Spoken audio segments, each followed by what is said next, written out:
इस समय हम जो पोलैंड की राजधानी है वॉर्सो, वहाँ से बाहर निकल चुके हैं और हम जा रहे हैं एक दूसरा शहर है जिसका नाम है ज़ूशॉफ, वहाँ हम जा रहे हैं। और ये जो ज़ूशॉफ शहर है ये वॉर्सो से लगभग 350 किलोमीटर दूर है, तो लंबा फासला है। और यहाँ पर बड़ी संख्या में जो भारतीय नागरिक हैं और भारतीय छात्र हैं वो यूक्रेन बॉर्डर पार करके इसी ज़ूशॉफ शहर में आ रहे हैं। और भारतीय छात्रों का जो सबसे बड़ा इवैक्यूएशन इस समय चल रहा है वो इसी शहर से चल रहा है। और आज भी वहाँ पर 4 फ्लाइट्स हैं जो भारतीय छात्रों को और नागरिकों को लेकर भारत पहुँचेंगी।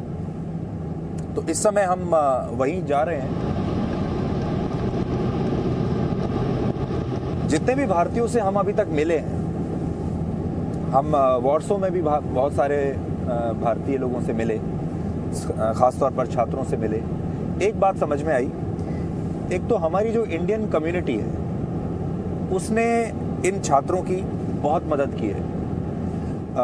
ऐसे छात्रों को गुरुद्वारों में रखा हुआ है, मंदिरों में रखा हुआ है, जिसके पास जो भी सुविधा उपलब्ध है यहाँ पर रहने वाले भारतीयों के पास पोलैंड में, सब भारतीय बाहर निकलकर इन छात्रों की मदद कर रहे हैं। किसी को गाड़ी की ज़रूरत है बॉर्डर से यहाँ लाने के लिए तो उसको गाड़ी दी जा रही है, खाने की ज़रूरत है और किसी चीज़ की ज़रूरत है, हर तरह की जो उनके ज़रूरतों का ध्यान रखा जा रहा है। ना सिर्फ सरकार तो कर ही रही है, सरकार तो बहुत कर रही है और ये बात यहाँ सब मानते हैं। पोलैंड में लोग पोलैंड में ये बात कर रहे हैं कि भाई भारत की सरकार ने कितना प्रोएक्टिव रोल निभाया कि वो अपने लोगों को यहाँ तक आ गई लेने के लिए।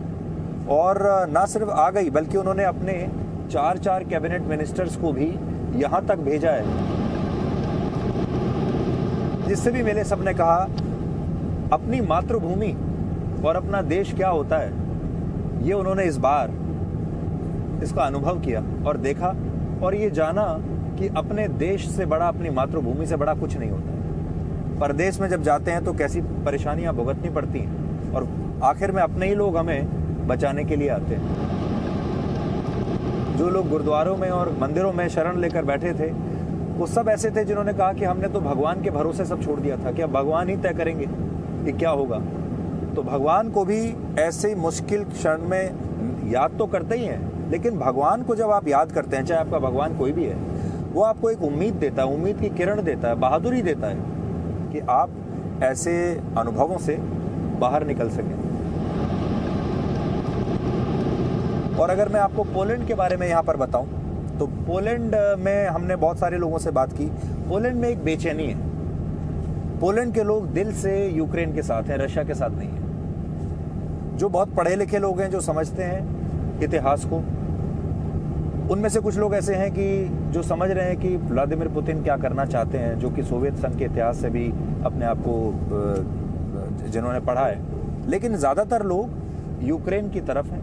और यहाँ पोलैंड में भी बहुत सारे ऐसे लोग हैं जो यूक्रेन के लोग हैं, यहाँ काम करने के लिए आते हैं, या यहाँ रहने वाले जो लोग हैं वो यूक्रेन में किसी न किसी से जुड़े हुए हैं, उनके परिवार वहाँ पर रहते हैं। तो पोलैंड और यूक्रेन के जो संबंध हैं वो बहुत अच्छे हैं। और क्योंकि बॉर्डर है, सैकड़ों किलोमीटर का बॉर्डर है दोनों के बीच में, तो पोलैंड में ख़ास तौर पर एक बड़ी बेचैनी है। बेचैनी एक तो इसलिए है क्योंकि उन्हें लगता है कि यूक्रेन के लोगों के साथ अच्छा नहीं हो रहा, उनके साथ अन्याय हो रहा है।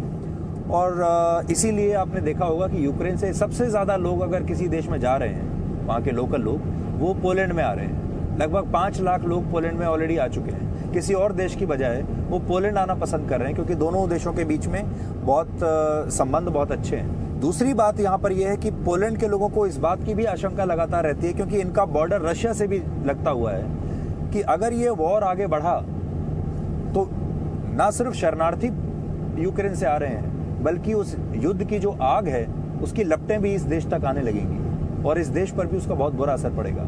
जैसे कि अब न्यूक्लियर वॉर की बात हो रही है, या जिस न्यूक्लियर प्लांट पर रशिया ने कब्जा कर लिया है उसकी बात हो रही है। उससे यहाँ के लोग काफ़ी डरे हुए हैं और उनको लगता है कि अगर कोई छोटा मोटा भी इस तरह का हादसा हुआ, क्योंकि पोलैंड बिल्कुल साथ में लगा हुआ है, तो पोलैंड का बहुत नुकसान होगा। ये छोटे छोटे जो वीडियो डायरीज़ हैं ये हम आपके लिए बनाते रहेंगे ताकि आप समझ सकें कि यहाँ पर क्या हालात हैं और जब आप तस्वीरें देखेंगे, वीडियो देखेंगे, तो आपको और ज़्यादा अच्छे से समझ में आएगा। और ये देखिए, एक बहुत, अगर मैं आप यहाँ अगर आप देखेंगे तो एक बहुत ही विचित्र प्रकार के एक पेड़ आपको यहाँ दिखाई देंगे। Matthew, what is that tree? It's very uncommon. I mean, there also I can see beautiful trees, but they are very different from what we have in India. The Polish name of this tree is Brzoza. Brzoza, yes. Brzoza, okay. The same sound that you have in Rzeszów. Okay. तो बहुत सुंदर, it's beautiful.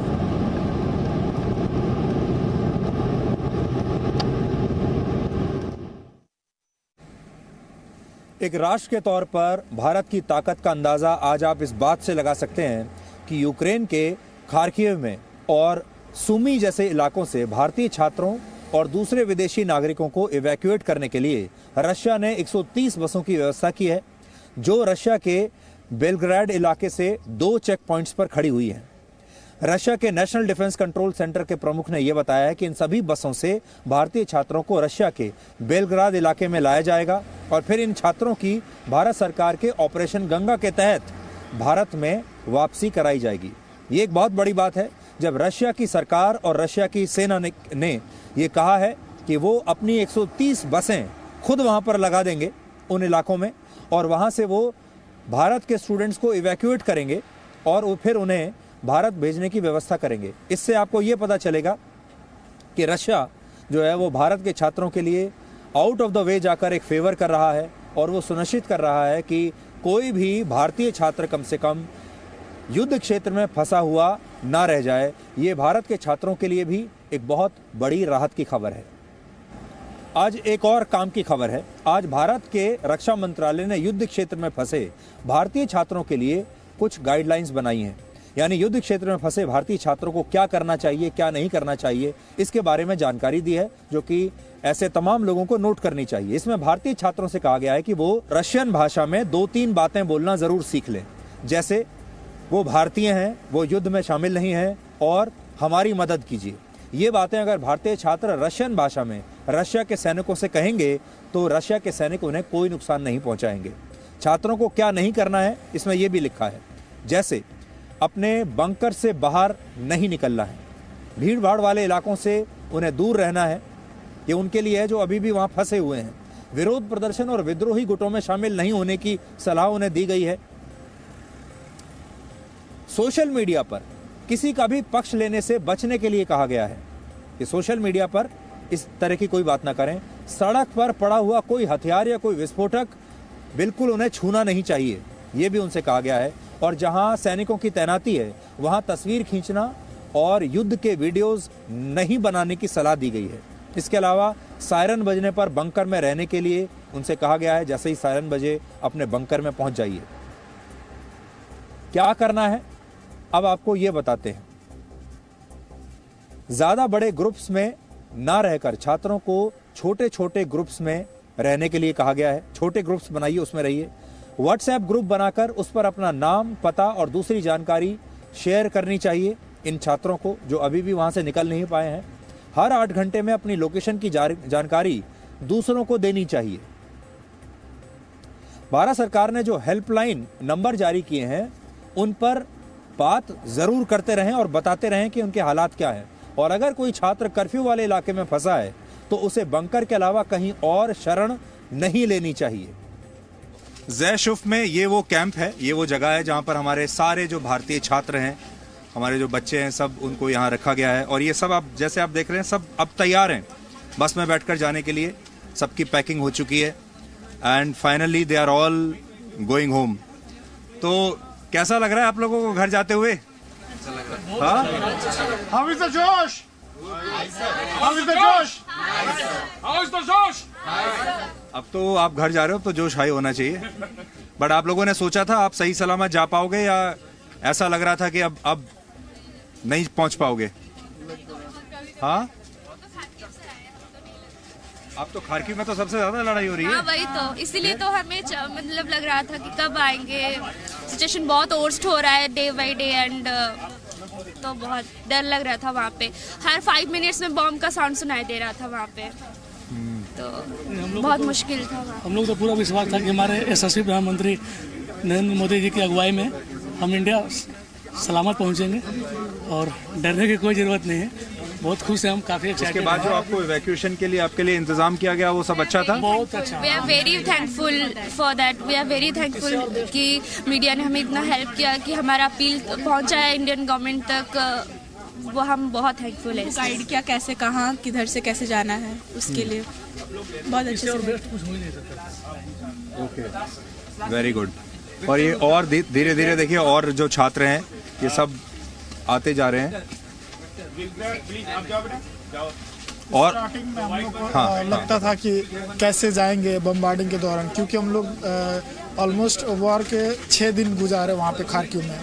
फिर भी हम लोग को लगता था कि अगर बॉर्डर क्रॉस भी कर जाते हैं तो कैसे जाते हैं, जबकि हम लोग बॉर्डर जैसे क्रॉस किए तो फिर इंडियन एम्बेसी बहुत हेल्पफुल करी मेरे को, क्योंकि हम लोग वहाँ से बस से ले आई, फूड भी प्रोवाइड की, अच्छे से रखी, और फिर हम लोग फ्लाइट से जा रहे हैं।